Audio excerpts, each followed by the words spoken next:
Strap yourselves in, folks, because for the first time in a while, we've got some iPhone leaks, and they're not good. Just kind of prepare yourself for disappointment, because this is not a happy news delivery. This is not great news. But, no, there's no but. There's no counter argument to this. It's just sad, it's depressing, but either way, I gotta talk about it, and I have some confused thoughts on the matter, and perhaps a glimmer of hope you guys can focus on. So without further ado, here's what Maestro is telling us about the next generation iPhones. Let's begin.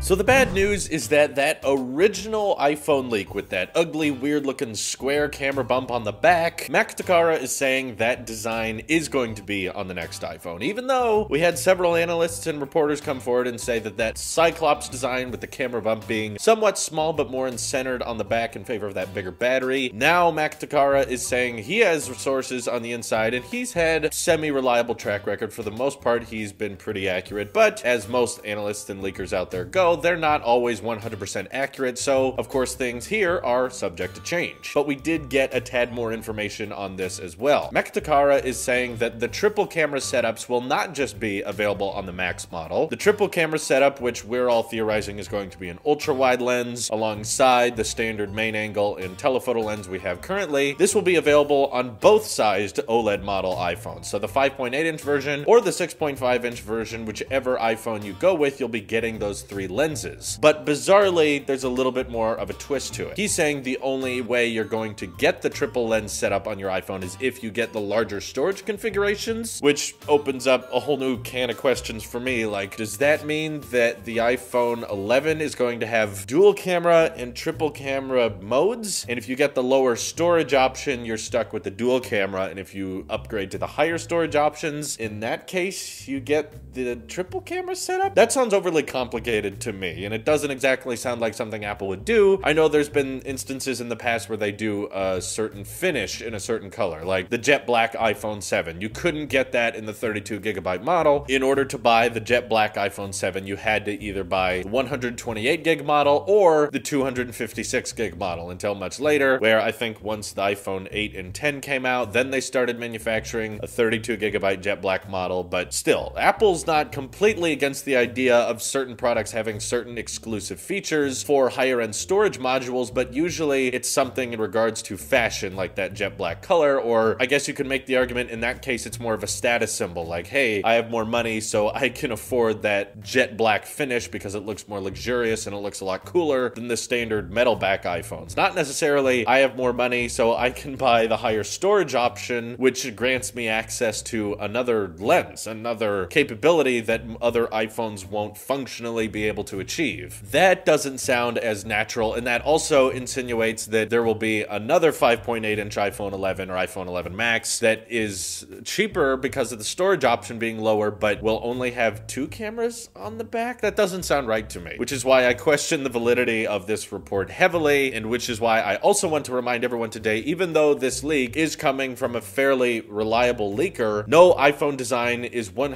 finalized until May. So if you're looking at iPhone leaks and worried about the next iPhone looking ugly, as On Leaks was confirming with a lot of people, like, hey, this concept art of a more Huawei Mate 10 looking square camera bump, that's not accurate. It's actually a lot bigger than everyone's anticipating, and the cameras inside this camera bump are going to be a little asymmetrical. They're not going to be all squared off, and everyone's like, oh god, this is making it worse. Remember, I think it's entirely possible that the people looking in at Apple or have sources inside of Apple that are feeding them information one bit at a time, they could be looking at prototype models. As we heard about this leak of that bizarre looking camera bump on the back of the iPhone months ago, and now we're getting more people who are verifying it. I personally think right now Apple could easily be in the development process for the next iPhone, and the pictures we keep seeing are basically sketches of Apple's really quickly designed prototype so that they can mess around with the software and what they're going to do with that ultra-wide lens, and if they can compact it into an iPhone design, and then later down the road in the next couple months, they're gonna figure out how they actually want to arrange the cameras or how they want to shrink the notch on the next iPhone. Because to be quite frank with you, that camera bump on the back doesn't feel like Apple, and I'll definitely have to eat my words later if it ends up being true that this is exactly how the new iPhones are gonna work. But ultimately, it just doesn't feel right. This looks like a rushed prototype, which would make sense in this time of the year that they would be designing these kinds of prototypes so that they can experiment with the lenses and image processing, so they would rush it out really quickly so that they can get the software down, but then later down the road decide, okay, this is how we want the hardware to be laid out. Maestro has also confirmed that the lower priced iPhone XR, which I'm also anticipating will be changed to iPhone 11R this year, is going to be sporting a dual camera instead of a single lens camera as it did last year. And now the big question for me is, do you sport an ultra wide lens in a main lens, or do you sport a telephoto lens in a main lens? I guess it kind of depends on how confident Apple feels with these ultra wide lenses that they'll be adding to potentially both the iPhone 11 and 11 Max. If they like them a lot and if they think the features are really good, that they want them to be universal across all 3 new iPhones that are coming out at the end of this year, then yeah, it would be kind of nice to have that ultra wide lens attached to the iPhone 11R. Specifically because I think a lot of people who bought the XR last year are people who don't really care that much about the telephoto lens, or maybe because they wanted the portrait options with that standard lens, because people with the iPhone XS and XS Max, they can't even utilize that for some reason. Still bizarre, but yeah, clearly if you're a XR fan, you probably didn't care that much about telephoto, so maybe Apple's saying, okay, we found an audience of people, a lot of people bought the XR that don't really need that telephoto lens to zoom in, so let's expand on the photography options with ultra wide instead of zooming in, because as many people have pointed out, you can still get a pretty good digital zoom on a lot of pictures with the main lens, but you can't really zoom out of that main lens and get more things into the shot. As more and more smartphones out there are adopting this technology, it makes sense that Apple catches up in that department, even with their affordable phones like the XR and the soon-to-come iPhone 11R. But yeah, once again, the storage thing is the most confusing part about this for me. I can't imagine a regular iPhone 11 with a dual camera and then the 256 gig model comes with a triple camera. That sounds like they would have to design so many different phones, and also phone cases. That's the big thing about adding cameras to these phones. If the camera bump on the higher storage option is bigger than the lower storage option, that means when you're designing phone cases, you have to specify iPhone 11 64 gig model and iPhone 11 128 gig model, because the camera bump on the back is different depending on which storage option you get. So I don't really see that happening. I imagine Apple's probably debating adding the triple camera setup to both iPhone 11 and iPhone 11 Max, likely to compete with the Galaxy S10, which has triple cameras on the back of the S10 Plus and the regular size S10 as well. So simply keeping up with the times and realizing it's probably a good idea right now not to give too many photography or videography exclusives to the larger size smartphones. So it makes sense that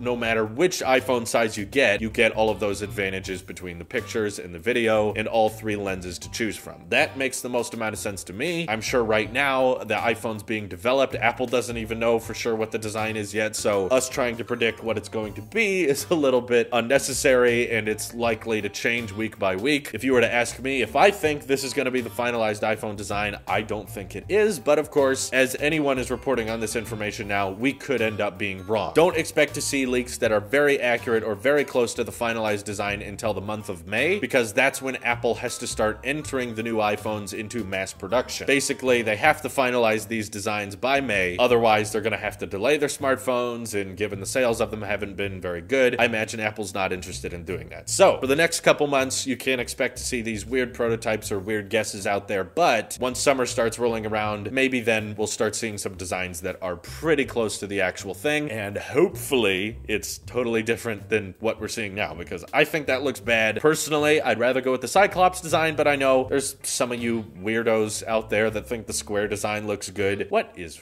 wrong with you? I'm fine with it. We all have personal preferences, it's fine, whatever. In my opinion, I don't really care where the camera is on the back of the iPhone, I just want it to be smaller. You can put it in the center, you can put it in the top right, top left, put it in the bottom center, I don't care. As long as the camera bump is smaller, then I'm for it. So that's why I was mostly for the Cyclops design, is it just meant the camera bump could stay the same size, but anywho, time will tell. Let me know what you're thinking of these iPhone leaks, of what it could mean to have different camera options for different storage options, all that good stuff. Let me know what you're thinking down in the comments below. This is your Apple Sheep here. I'll see you in the next one.